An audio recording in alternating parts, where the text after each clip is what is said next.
Salam sejahtera bagi kita sekalian, baik di rumah maupun di mana saja kita berada dalam ibadah online bersama Jemaat Gereja Masih Injili Timur, Jemaat Diaspora Danau Inau Esapa. Kiranya kita ada dalam keadaan sehat dan kuat oleh karena kekuatan daripada Tuhan. Sebelum kita membaca, mendengar, dan merenungkan firman Tuhan, mari kita berdoa. Ya Tuhan Yesus, sumber kekuatan dan hikmat, datanglah kiranya memampukan kami untuk memahami firman Tuhan, agar firman Tuhan menjadi kekuatan dan pegangan dalam kami menjalani kehidupan saat ini. Berfirmanlah bagi kami ya Tuhan, kami siap mendengarkan di dalam Yesus Kristus, firman yang hidup itu. Amin. Bacaan Alkitab minggu ini terambil dari Injil Markus. Markus pasal 1 ayat 21 sampai 28. Markus pasal 1 ayat 21 sampai 28, demikian bunyi sabda Tuhan. Mereka tiba di Kapernaum. Setelah hari Sabat mulai, Yesus segera masuk ke dalam rumah ibadah dan mengajar. Mereka takjub mendengar pengajarannya, sebab ia mengajar mereka sebagai orang yang berkuasa, tidak seperti ahli-ahli Taurat. Pada waktu itu di dalam rumah ibadah itu ada seorang yang kerasukan roh jahat. Orang itu berteriak, "Apa urusanmu dengan kami, hai Yesus orang Nazaret? Engkau datang hendak membinasakan kami? Aku tahu siapa engkau, yang kudus dari Allah." Tetapi Yesus menghardiknya, katanya, "Diam, keluarlah daripadanya." Roh jahat itu menggoncang-goncang orang itu, dan sambil menjerit dengan suara nyaring, ia keluar daripadanya. Mereka semua takjub, sehingga mereka memperbincangkannya. Katanya, "Apa ini? Suatu ajaran baru. Ia berkata-kata dengan kuasa. Roh-roh jahat pun diperintahnya, dan mereka taat kepadanya." Lalu tersebarlah dengan cepat kabar tentang dia ke segala penjuru di seluruh Galilea. Demikian Bapak Ibu Saudara-saudara, berbahagia kita yang mendengarkan firman Tuhan, memelihara dan melakukan di dalam hidup beriman tiap hari. Haleluya. Bapak Ibu Saudara-saudara yang terkasih dalam kasih Tuhan Yesus Kristus. Renungan minggu ini dalam tema kebenaran kuasa Kristus yang menyembuhkan merupakan pelayanan Yesus setelah ia bertemu dengan para nelayan yang berada di Danau Galilea. Dan Yesus memanggil mereka sebagai murid-murid yang pertama, yaitu Andreas, Simon Petrus, Yakobus, Yohanes, untuk menjadi murid-muridnya.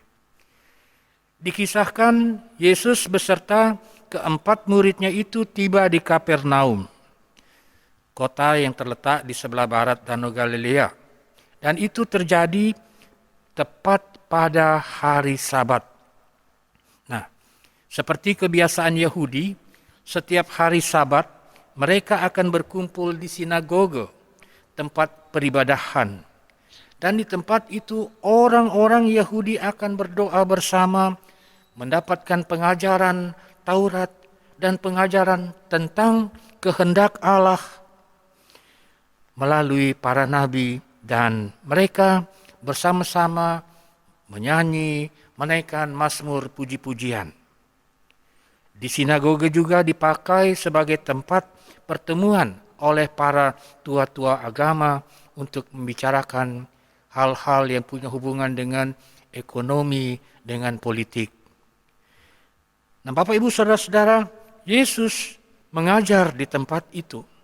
Dan seluruh para pendengar yang ada di sinagoge sangat takjub mendengar pengajarannya. Yesus dipenuhi dengan kuasa Roh Kudus. Dan kuasa yang ada padanya adalah kuasa Allah yang sempurna. Kuasa yang penuh dengan kasih, Dan kuasa itu menyembuhkan orang, menghidupkan orang. Kuasa Allah yang ada di dalam diri Yesus Kristus mengalahkan segala roh yang ada di dalam dunia ini. Segala kuasa yang dimiliki oleh dunia takluk di bawah kuasa Yesus. Nah, di tengah pengajaran yang Yesus lakukan, Bapak Ibu Saudara-saudara, di dalam sinagoga, dikisahkan ada seorang yang kerasukan roh jahat, yang dalam bacaan ini, roh itu berasal dari iblis. Nah, kekasih Tuhan, ini menarik untuk kita ikuti bersama. Tubuh manusia adalah suatu tempat berdiamnya roh, dan roh menentukan bagaimana tubuh berbuat. Ketika roh Tuhan memasuki tubuh seseorang, maka tubuh akan melakukan kehendak Tuhan. Tetapi sebaliknya, ketika roh jahat atau roh iblis memenuhi tubuh, menguasai hidup seseorang, maka tubuh akan melakukan kehendak iblis, yang sudah pasti adalah kehendak yang jahat. Nah, rupanya kedatangan Yesus dianggap mengancam kepentingan roh jahat yang adalah berasal dari roh iblis saat itu. Saat itu si iblis dengan rohnya sangat ketakutan dengan kehadiran Yesus. Sehingga kita melihat teriakan roh jahat tersebut, "Apa urusanmu dengan kami, hai Yesus orang Nazaret? Engkau datang hendak membinasakan kami." Ayat 24 bacaan kita. Nah, ungkapan tersebut, Bapak Ibu Saudara-saudara, merupakan ungkapan yang begitu sangat ketakutan. Bahwa iblis mengakui kedatangan Yesus dengan kuasa Allah yang besar dalam diri Yesus, yang merupakan kebinasaan dan keberakhiran bagi diri si iblis. Iblis sangat terancam. Dan kuasa iblis ternyata, Bapak Ibu Saudara-saudara, tidak ada apa-apanya dibanding dengan kuasa yang dimiliki oleh Yesus Kristus. Kuasa Yesus di atas segalanya. Lalu pada ayat 25, kita dapat melihat bagaimana Yesus Kristus tidak terlena dengan pengakuan si iblis. Yesus Kristus sangat menolak roh jahat atau tidak mengizinkan roh jahat itu berdiam dalam diri orang yang kerasukan, berdiam dalam diri manusia. Yesus tidak membiarkan si iblis untuk tinggal lama dalam tubuh orang itu. Lalu dengan tegas Yesus mengatakan, "Diam, keluarlah daripadanya." Nah, dengan kuasa yang ada pada Yesus, roh jahat itu tidak mampu menolak atau melawan. Roh jahat tersebut mengguncang-guncang orang tersebut sambil menjerit dengan suara nyaring, dan ia pun keluar. Ayat 26 bacaan kita. Orang-orang yang berada di tempat itu melihat apa yang sedang terjadi, dan mereka menjadi saksi hidup akan kuasa Yesus yang menyembuhkan atau memulihkan orang yang kerasukan setan. Kekasih Tuhan, keluargaku yang terkasih, ketika firman Tuhan ini disampaikan, saat ini kita berhadapan dengan ancaman coronavirus yang membuat banyak orang di negeri ini terbaring karena sakit. Sampai-sampai di Nusa Tenggara Timur yang dahulu dipuji karena angka terendah dalam kasus coronavirus 19, sekarang menjadi nomor 1 di Indonesia. Dan Kota Kupang memegang rekor tertinggi di provinsi ini. Ada banyak orang yang terbaring lemah dan memohon penyembuhan. COVID begitu ganas, sampai-sampai banyak orang yang sakit tetapi tidak berani pergi ke rumah sakit karena takut dengan penanganan sesuai standar coronavirus. Ada tim khusus yang menangani.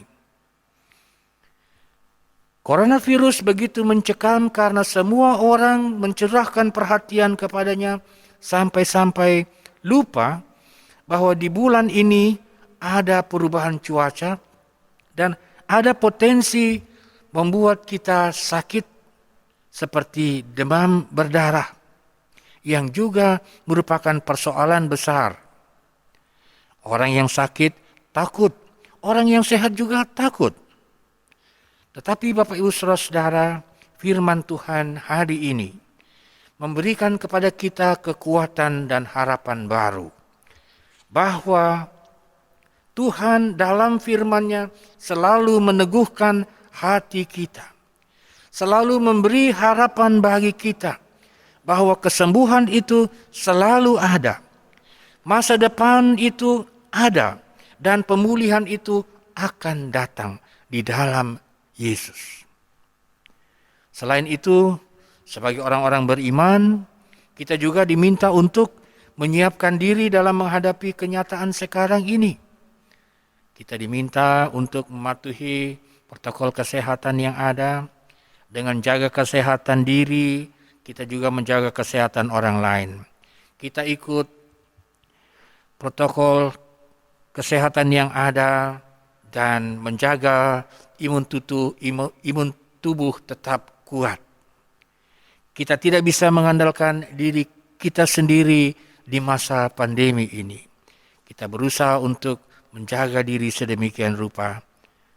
Terlebih, kita mengandalkan Tuhan sebagai penolong yang kuasanya dari dulu hingga sekarang masih terus bekerja, masih terus terbuka untuk siapapun yang datang kepadanya.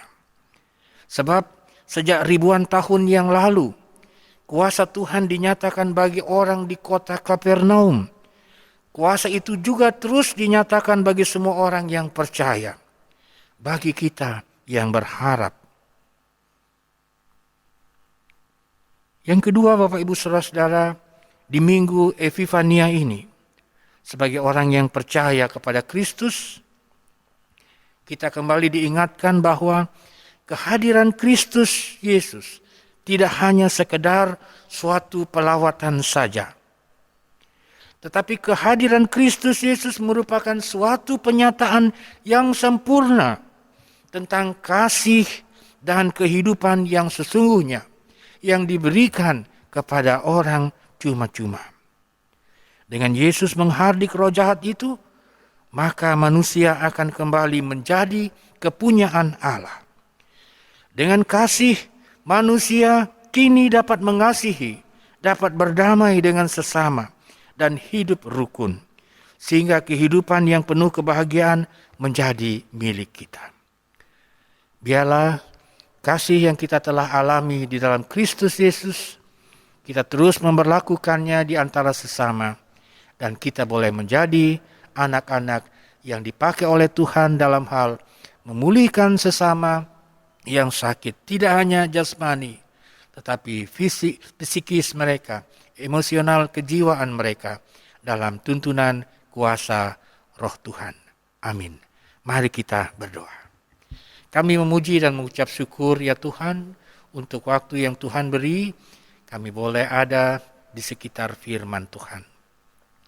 Kami mengucap syukur kepadamu karena kami di masa pandemi diingatkan kembali bahwa kuasa Kristus Yesus masih bekerja hingga saat ini dan selalu bersedia menolong siapapun yang mau berharap, yang datang kepadamu. Kami percaya Tuhan menyertai kehidupan kami dalam keadaan apapun.